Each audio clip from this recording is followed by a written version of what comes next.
Salut à tous, j'espère que ça roule. Aujourd'hui, on va travailler sur cette petite planche de dessin. On va faire des grenouilles parce que j'aime bien les grenouilles, mais en fait, c'est surtout une excuse pour réussir à mettre du volume dans ces dessins et avoir enfin ce ressenti de 3D qu'on voit partout et parfois qu'on a du mal à avoir. Je sais qu'il y a pas mal de gens qui m'attendent un peu sur la peinture, les glacis, etc. Ça va venir, c'est juste des vidéos un petit peu plus compliquées à éditer. Et de toute façon, crois-moi bien, il n'y a pas meilleur investissement en tant qu'artiste pour toi que d'apprendre à dessiner, quoi qu'il arrive, quel que soit le médium que tu utilises.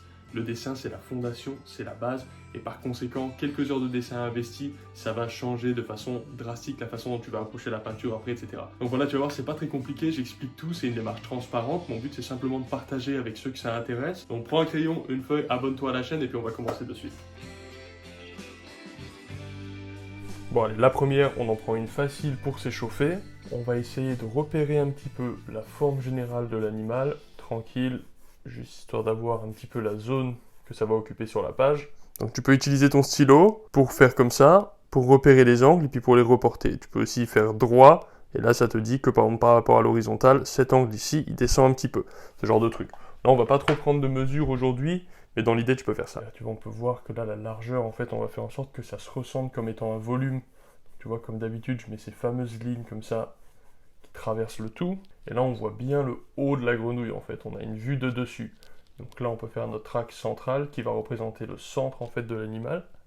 On va robotiser un petit peu le devant qui est arrondi, mais je vais le mettre un petit peu comme si c'était un espèce de petit carré devant, juste histoire qu'on ait un sens de la 3D un peu plus important. Donc là tu vois on a bien le plat du haut, et puis pof, ça tombe comme ça. Donc cette partie là elle regarde vers là-haut, et cette partie là elle regarde comme ça. Là, ici, on va voir un petit peu les hanches de la grenouille. Et en fait, donc, ça fait une bosse ici. Tac. Le bras de la grenouille, il va vers l'arrière, mais il vient vers nous aussi. Donc, on va le simplifier comme un cylindre. Hop, et ce fameux cylindre, il va venir légèrement vers nous. Donc, tu vois, je fais des ellipses comme ça qui viennent un petit peu vers nous. Cette partie-là du bras, elle descend et elle s'éloigne un peu. Hop, et après, on a les pattes, on les verra plus tard. Tac, le bidou, la grosse patte de derrière de la grenouille. La grosse cuisse là, elle vient vers nous. On va bien noter la perspective. Et ensuite la longue partie de la patte, j'imagine que c'est son mollet, etc. Ça repart vers l'arrière. Et puis ensuite son pied en fait qui est gigantesque. Elle a un pied immense comparé à nous autres. Ça revient vers devant. Et puis après il y a les orteils, j'imagine que ça fonctionne à peu près comme ça. Hein, qui viennent ici. Bon, je vais pas trop me casser la tête avec les orteils, on les voit mal en plus. Mais j'imagine que ça fait des genres de plats. Et pareil, en fait, ce qu'on veut, c'est toujours donner notre petite impression de 3D. Donc, tu vois, je vais noter l'épaisseur de l'orteil. Et voilà, et là, ça repart comme ça. Donc là, tu as vraiment la sensation qu'il y a une espèce de palais, en fait. Tu vois, c'est la même chose que ça, finalement, ça et ça. Le bras et l'orteil, c'est la même forme. C'est un cylindre dans les deux cas. Simplement, celui-ci est extrêmement aplati, puis celui-là, il est vachement allongé. Alors, avant de commencer à trop partir dans des détails et tout, je vais commencer par finir à peu près l'architecture de ma grenouille. Là, on voit que le bassin il descend ici, ça a l'air de finir de façon un peu pointue. On a aussi une espèce d'arête un petit peu nette entre la facette haute et la facette basse, visiblement, avec peut-être même un petit bourrelet. Et là, on a l'impression qu'il y a un creux dans le dos, donc je vais le noter grâce à une petite ligne de perspective. Tac. Et là, on a l'impression que ça revient, que ça fait comme ça et comme ça. Voilà. Là, pareil, on a bien le bassin. On a un petit peu l'os ici, là, je vais le noter un peu fort. Ça redescend, et puis là ça passe sur la cuisse comme ça. Alors ce bras ici, je l'ai peut-être fait un petit peu petit, mais c'est pas grave, tu vois, j'ai juste noté sa perspective. Maintenant on va pouvoir le faire de façon un peu plus sympa. On voit que ça passe en dessous un peu du visage de la grenouille. Tac, voilà, on va quand même bien garder ce feeling de 3D, de perspective. Et le bras là, comme ça, il est un peu plus épais que ce que j'avais fait. Ici on va faire un raccourci, là tu vois cette forme de T comme ça, qui indique qu'un objet passe sur un autre ou sous un autre. Ça c'est assez cool à faire. Je vais noter un peu plus le bas de la mâchoire comme ça. Là on voit qu'il y a la ligne de la bouche. Alors elle n'est pas très marquée, mais elle est là néanmoins. Et puis là on voit qu'il y a une espèce de petit bourrelet qui monte par-dessus le bras. Donc voilà, je le note. Alors la petite main là, je vais pas rentrer dans les détails, je vais juste la noter comme étant un plat, une genre de galette en fait. Hop, tu vois. Et ça c'est bien pratique à faire. On peut aussi noter le doigt qui part derrière. L'œil. On a l'arcade sourcilière de la grenouille en fait qui est hyper développée, donc je vais la noter un peu forte, tu vois. Si je fais l'axe de l'œil, tu vois, on voit bien que c'est une sphère. C'est vraiment important de comprendre que c'est une sphère. Ici on a l'arcade sourcilière. Ensuite, ça passe sur le plat du crâne. Et ensuite, on a la deuxième arcade sourcilière. Ensuite, ça va sur l'œil. Et ensuite, il y a visiblement de nouveau un petit bourrelet de protection. Et ensuite, un creux. Et ensuite, ça fait un autre bourrelet sur la bouche. Et puis un autre bourrelet, puis ça passe dessous. Voilà. Tu vois les petites hachures comme ça, tu peux vraiment t'en servir pour donner de l'information d'une forme, en plus de rajouter un petit ombrage. Si je minimalise cette grenouille à fond la caisse, et tu as tout à fait le droit de le faire pour commencer, il n'y a aucun problème. Hein. C'est un rectangle, un cylindre ici qui vient vers nous, un cylindre qui part de l'autre côté, un autre cylindre ici, un genre de plat ici, là, hop, comme ça. Ensuite, on a un autre cylindre qui vient de nouveau vers nous ici, un cylindre qui part vers le bas, un petit peu dans la direction opposée, la patte, hop, et puis ensuite, on va avoir la tête. Pour trouver le centre du carré, tu peux faire une croix. Maintenant, tu as le centre du carré dans la perspective. Tu l'as fait avancer. Voilà, donc ça et ça, c'est la même chose, sauf que ça, c'est extrêmement simplifié. Mais c'est un très très bon exercice. Tu regardes des animaux, tu regardes des insectes, ce que tu veux, tout ce qui t'intéresse en fait. Et tu fais une version extrêmement robotisée, une version R2D2 si tu veux, de ton inspiration. Et du coup, c'est vachement plus simple. Si par exemple tu veux placer tes ombrages, tu regardes ta grenouille comme ça, tu sais pas trop où tes ombrages vont aller, tu te dis ok, eh bien admettons ma lumière vient du haut, c'est souvent le cas. Bon bah ça va être à l'ombre. Ça aussi, ici aussi, là aussi, tu vois, tout devient beaucoup plus simple. Bon, là, on va pas faire de rendu, c'est pas le sujet de la vidéo. Allez, maintenant, on en fait une un peu plus complexe, parce qu'effectivement, il va y avoir un peu plus de mouvement. Donc, on va essayer de repérer le corps qui vient à peu près comme ça. Je vais faire un genre d'œuf, un petit peu allongé. Comme d'habitude, je vais mettre mes axes, le plus important. Ça vient comme ça, peut-être un peu plus. Tu vois, c'est vraiment un œuf qui vient vers nous. L'axe, il est comme ça, tac. Là, on va avoir un sentiment de tension au niveau de la peau qui va devoir se faire à un moment donné, qui va être intéressant. Pas facile, mais intéressant. Le bras de notre ami la grenouille part derrière. Donc comme d'hab, hein, je vais simplifier un maximum. Et je vais juste faire avec des cylindres. Ok. Donc tu vois, là, on a un cylindre qui part dans cette direction. Ensuite, on va faire en sorte que l'avant-bras revienne un peu vers nous. Tac, peut-être un peu plus long que ça. Là, on a le poignet qui vient de nouveau un peu vers nous, je pense. Ou pas, peut-être que le poignet s'éloigne en fait. Difficile à dire parfois. Hein. Quoi qu'il en soit, lorsque quelque chose semble être en 2D, c'est-à-dire que vraiment tu es dans un niveau de perspective où la chose est complètement à plat, un cylindre à plat c'est vraiment un carré comme ça, c'est vraiment un rectangle. Donc essaye de pas le faire en fait, essaye de quand même donner un petit peu de mouvement, parce que de toute façon c'est très très rare que tout soit vraiment à plat, ou qu'il y ait même un seul truc qui le soit, mais si c'était le cas, donne-lui quand même un peu de mouvement, parce que sinon tu vas aplatir tout ton dessin. Donc n'hésite pas à exagérer le mouvement de ce que tu es en train de faire. C'est plutôt classe. Je vais faire la main qui part dans le sens opposé. Les doigts, pour le moment, je vais juste faire une palme. Pas me casser la tête, on les fera après. Donc ça, tu vois, ça prend le contour entier des doigts. Après, les doigts, ils vont aller dedans, mais tu vois, je dessine leur espace. Ok, maintenant, on va faire la tête. La tête qui va être...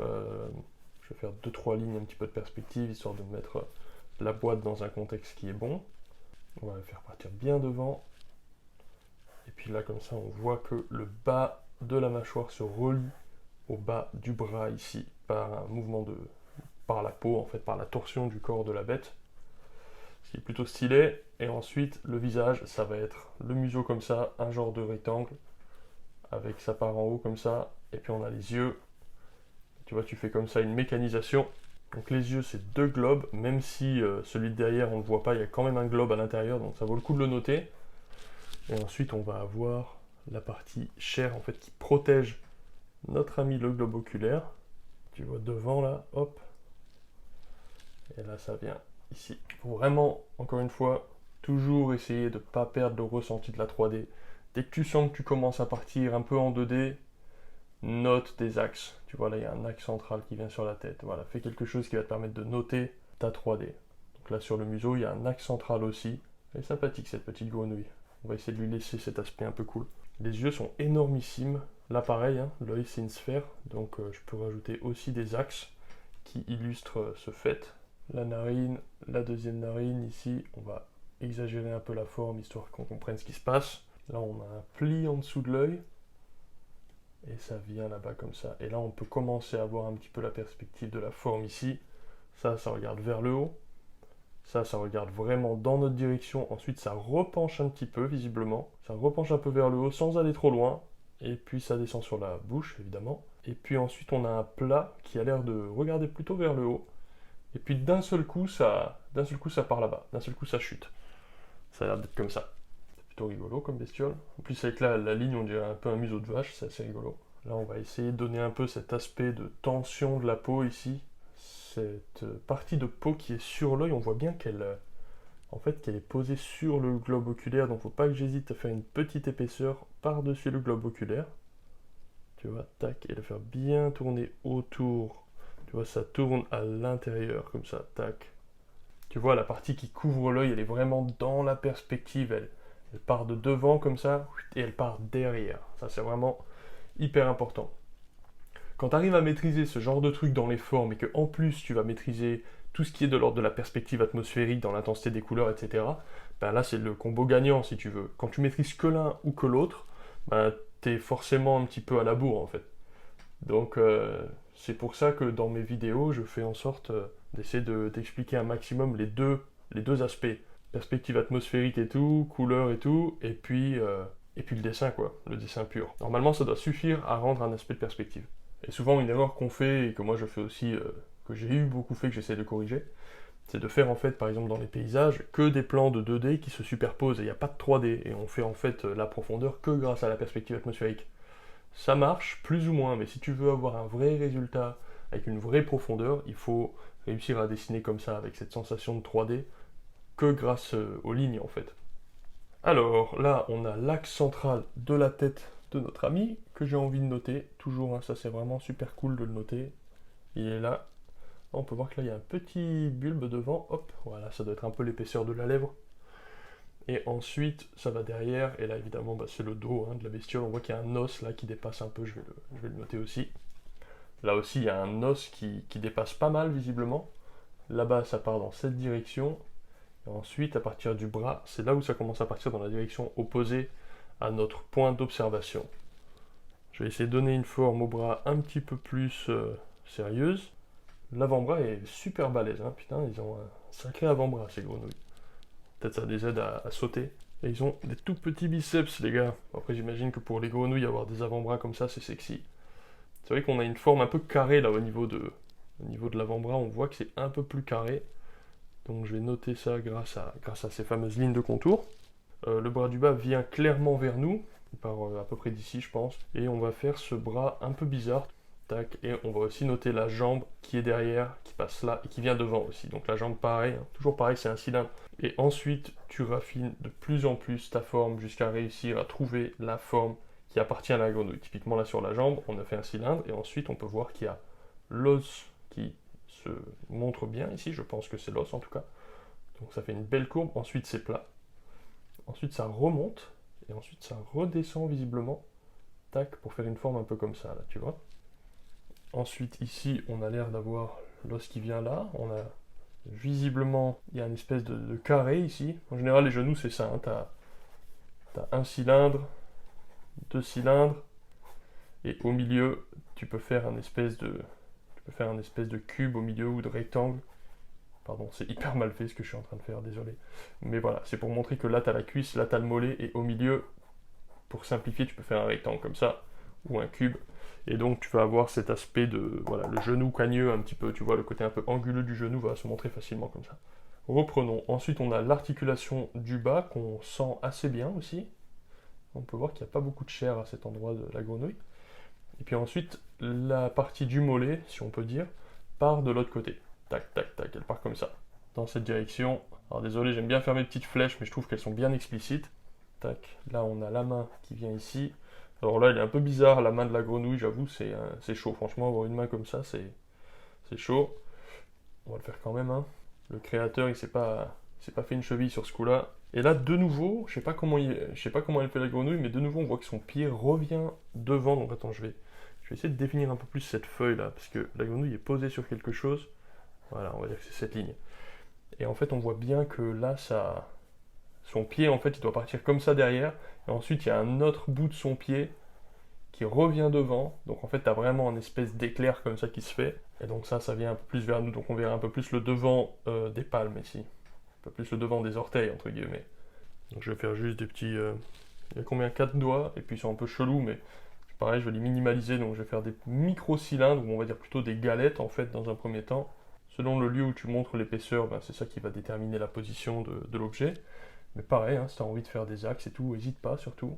Faut surtout pas négliger l'importance des petits endroits. Des fois, on voit des dessins qui sont corrects au niveau de la perspective sur l'ensemble de la chose.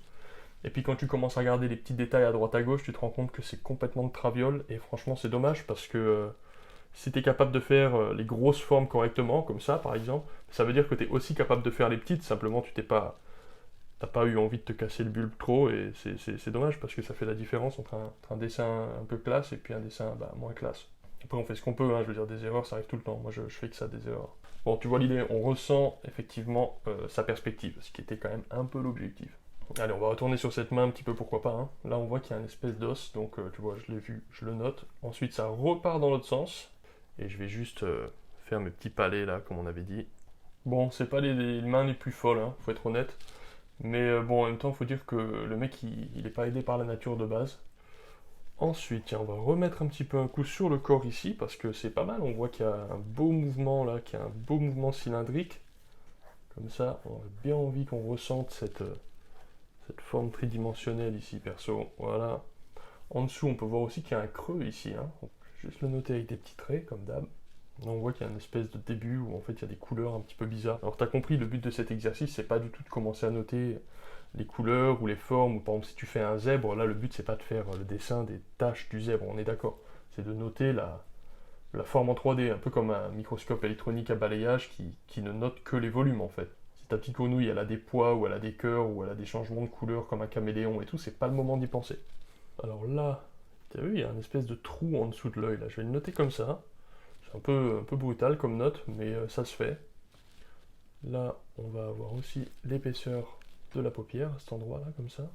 Allez, on va essayer de faire cette patte là qui est toute jolie. On voit bien les petits os, je sais pas trop comment c'est foutu là-dedans, mais je pense qu'il y a des petits os, hein, de toute façon. Sinon ça tiendrait pas. Hop. Ah, là, on voit une petite articulation au niveau du petit doigt, j'imagine. C'est assez sympa, cette petite articulation, on va la noter. Classe, très classe. J'aime. Bon voilà les amis, le cours est déjà terminé. Dessine un maximum, peins beaucoup, et puis à la prochaine, ciao.